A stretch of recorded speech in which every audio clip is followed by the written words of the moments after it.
All right, we have the 10mm FPC out today because someone commented on my channel and kind of wanted to see how well it would do with like bear ammo, which is true woods ammo. So we're gonna be doing a little testing. I got a little stump, a pretty thick stump up here set up to shoot through, see if it'll make it through. And we got four different types of ammo. We got some Bioki range ammo, and we're gonna be testing that first. Obviously, it's a little over 1,200 feet per second out of a 5-inch barrel.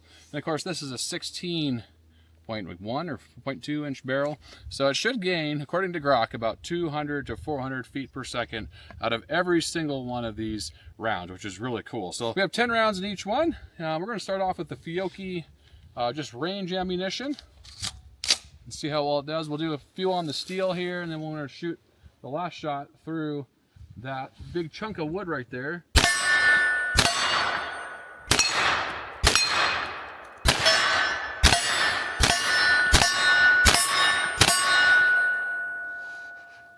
I think I shot all the ammo out of there. Let me grab one more piece of ammo. We're going to shoot on this big chunk of wood. We'll start from the top left. That way we can shoot left, right, and center on that and see if any of them make it through it there. All right, we're going to shoot the left side. All right, got a nice little hole. Let's check it out. All right, so there's your entrance hole right there. And then let's come around to this back. And nothing on the back anywhere. Take in mind, they shot about right here from the front side, so did not make it through at all. So we're going to move on to the Grizzly 220 grain hardcast. All right, guys, now we're moving on to the Grizzly 220 grain hardcast. Now this is rated at 1,200 feet per second, 700 foot-pounds of energy out of a 5-inch barrel. So you're definitely going to increase that quite a bit with this 16. I think it's a little over 16-inch barrel. You're going to increase it by quite a bit, 200 to 400 feet per second. Like I said, that's according to internet data. Yeah, I'm actually really curious to see. I haven't shot any bear ammo out of this FPC, but this is such a great little woods gun just because you can switch from your, if you have a Smith Wesson 10mm, you can switch the mags. Mags are exactly the same, which is really cool, so you can switch back and forth between the two of them. And also the best thing about this is it just folds up so nice and flat. I mean, you can throw it in your truck or your backpack for out in the woods, and it doesn't take up any space. 10mm is such a popular cartridge for protection in the woods, just because you get the capacity, reliability, you get really good feet per second. I mean, with this, if you're running around 1,500 feet per second at a 220 grain bullet, that's pretty dang good for penetration. But this is a hard cast. This is a hard cast bullet, so this is designed to penetrate and not really break apart, but really just break bones and crush as it makes its way through some sort of dangerous game. But let's see if it even functions in this FPC. I've been really dying to know myself. All right, so let's do a few shots just to make sure we're good here. All right. Definitely can notice a difference in power. That hits a lot harder with that hard cast stuff. Dang, a lot more smoky too. Let's let me see, how many rounds do I have left? I got, let's see, 5 left plus 1 in the chamber, so 6. Let's shoot 5 more. And we'll shoot through that log right there. And we're going to make sure to double test because wasn't very fair with that big knot in the back with just the range ammunition. So we're going to take another range ammo and shoot through that.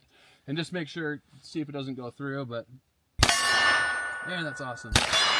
That's the best part about this is there's like nothing for recoil. I mean, it feels like you're almost shooting like a 22 or something a little bit bigger than a 22, but it doesn't feel like hardly anything at all.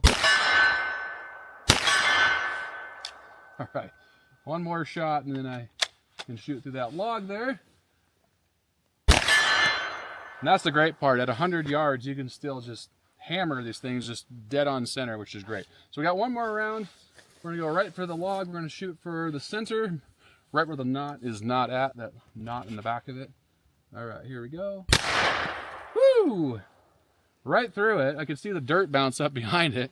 Let's go check it out. As you can see, it definitely has a little bit more of an impact compared to that first shot there. And let's check the backside. So just looking at the backside, exited right there, blew the back off. I really want to try on the next one. We have the buffalo bore next. We're going to try to shoot through this knot in the same spot as the range ammo and see if it blows through this knot, because now I'm really curious about that. All right, now we got the buffalo bore 200 grain hard cast, same thing, 700 foot-pounds of energy out of a 5-inch barrel. Of course, we're using it in the 16-inch, which this is really fun to shoot hard cast out of because there's literally nothing for recoil in this thing. But a little bit more of a flatter edge right there. I don't know if you can see, compared to the other one, it had more of a pointed. This is more of a flat, so this should be a little bit more of an impact when hitting the target. Well, let's see, let's find out. Buffalo bore is known for a really good, reliable ammo for protection in the woods against, you know, dangerous game. So let's give it a try. Let's go for that longer target out there. Has even more of a smack to it because of that flat tip on it. Let's try these small targets.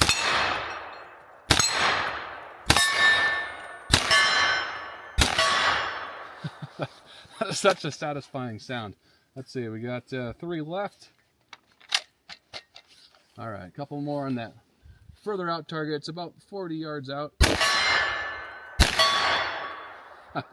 And it's such a good pattern. This thing is so easy to control with this little red dot. I'm running a SIG Romeo 5 red dot on it. Really easy to see. I ran this on multiple guns, and this is an old one actually, but it works great. Let's just shoot to the right of the grizzly ammo and see if this one makes its way through. Which it did. You can tell. You can see the dirt bounce behind it. Let's take a look at that one. So you can see a little bit wider of a hole just because that was a flatter bullet compared to this one was more pointy, so it kind of shot right through. And this is a flatter, so you can see the hole is a little bit more pronounced. Let's check out the back side and see if it pulled any more wood out compared to the other one, or if it kind of just went straight through. So there's the exit right there. It actually went through a knotted section, which is good. So it did blow through that harder wood and came right out the back side right there into the dirt. So here's your grizzly ammo right there, kind of the same, but this one looks like a little bit bigger exit wound compared to the grizzly ammo, which is very consistent ammo. I've shot it with multiple tests and always averaged around 1150 feet per second out of like my Glock or SIG or FN 510. But yeah, that's looking really good right there. All right, now we got the Buffalo Bore mono metal. This is a really dense metal. This is good for, like, you know, a smaller game like black bears. Nothing for grizzly country if you're hiking, but this is a pretty nice round for, you know, coyotes, stuff like that. But we're gonna see how well it does in the wood as well and see if it has much recoil. But this is 600 foot-pounds of energy, 190 grain bullet. Let's go for that longer target out there.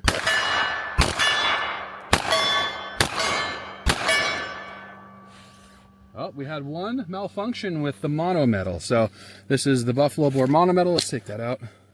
Looks like it failed to feed. All right, so pinch the cartridge. I don't really want to use that cartridge. It has a pretty good dent in it. But let's try the rest of it. So we know the Buffalo Bore mono metal not really going to function that great because it did fail to feed. Looks like it caught on the feed ramp right there. You can see where it's stuck. So, well, I'll shoot the rest of it and see how well it does, but set that down right now. See if it'll continue. All right, what do we got? 4 left in there. All right, that one's cycled. All right, so we got 4 left. All right, so those ones cycled okay, so maybe it was just that one got caught up on the feed ramp, but still, after all the ammo I've already shot through this, I haven't had that happen once. But so mono metal, in my mind, it's a little bit of a trigger. But let's see, let's shoot just a little bit above the Buffalo Bore 200 grain. All right, let's check that out. All right, similar entrance for a nice little hole. Let's see if it made it out back. I think it did. And yes, it did make it out the back just fine. Pretty good wound channel right there. And that's fairly thick. I mean, that's like 7 inches to go through. What I really want is to do like this 8-inch section with this knot. So I'm going to take all 3 of them. And we're going to shoot through this knotted section and see if any of them can make it out of this really thick, dense part of this block. All right, I just wanted to be fair and give this range ammo a test. Shoot through the thinner part of the block to see if it can go through. All right, so we shot just a little bit above. Looks like it did make it through on that one because that's the thinnest section. Okay, so this is the one we just shot. So that one was the Dangerous Game mono metal one right there. That's their Buffalo Bore hard cast, and this is the range ammo. Let's see if it made it through the other side. So that was the first one. Second one, I think it just, did it make it out? Just kind of tipping it back. I think it did make it out of this part because this is the thinnest part of it, but it definitely is a little bit different looking. So I don't think, I mean, it'd still be okay. That's all you can afford to use for your 10, but these ones are like ripping out chunks, and this one's just a little tiny bit, and that's the thinnest part of this. But we're going to try the good stuff on this knot and see if any of it comes out of that knot. This is just the regular buffalo bore hard cast, that flat one right there. Let's shoot through that knot. Step back to the same position. I mean, if you got something dangerous got this close, hopefully you'd be ready for it, because this would be a really bad scenario. But this is a scenario a lot of people, like hunters and stuff, get into. But let's shoot it right through that knot, and we're going to see if it makes it through. Woo, definitely hit harder. All right, let's go check it out. All right, shot just above the other one right there. Let's check the back. And yes, it blew right through the knot, which is awesome. So broke this section right here and actually went through all that hardwood and blew out the back. So we definitely know the buffalo bore hard cast 200 grain is nothing to joke with right there. I mean, that is a really dense piece of section. That's probably about 11 inches maybe, or 12 inches. And that's really dense in this section of wood right here. So let's try out the grizzly, see if the grizzly can make it through. How we know we got the grizzly right there, because that's the more of a pointed tip. This is 220 grain hard cast versus the 200 grain buffalo bore. Okay.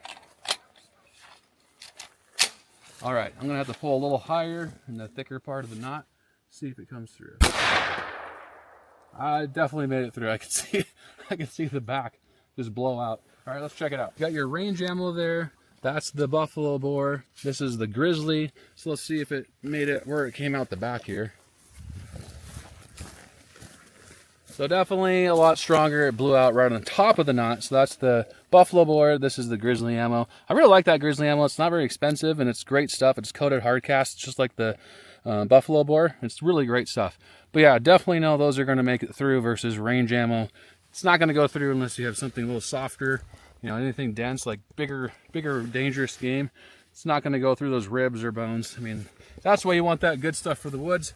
And now we know that the FPC functions the buffalo bore, functions the grizzly well. I would probably avoid that mono metal, being the fact that it kind of failed to feed. Everything else fed great. So I definitely know this is going to be a great little woods gun for hard cast bullets. That's really awesome. Guys, I hope you enjoyed this non-scientific video. It's just for fun and for entertainment purposes only, and just for you to check it out and see, you know, how good is that ammo that you buy off the shelf. But this is the new FPC 10mm. So much fun. Love you guys. Stay safe. Keep on shooting. Have a great day.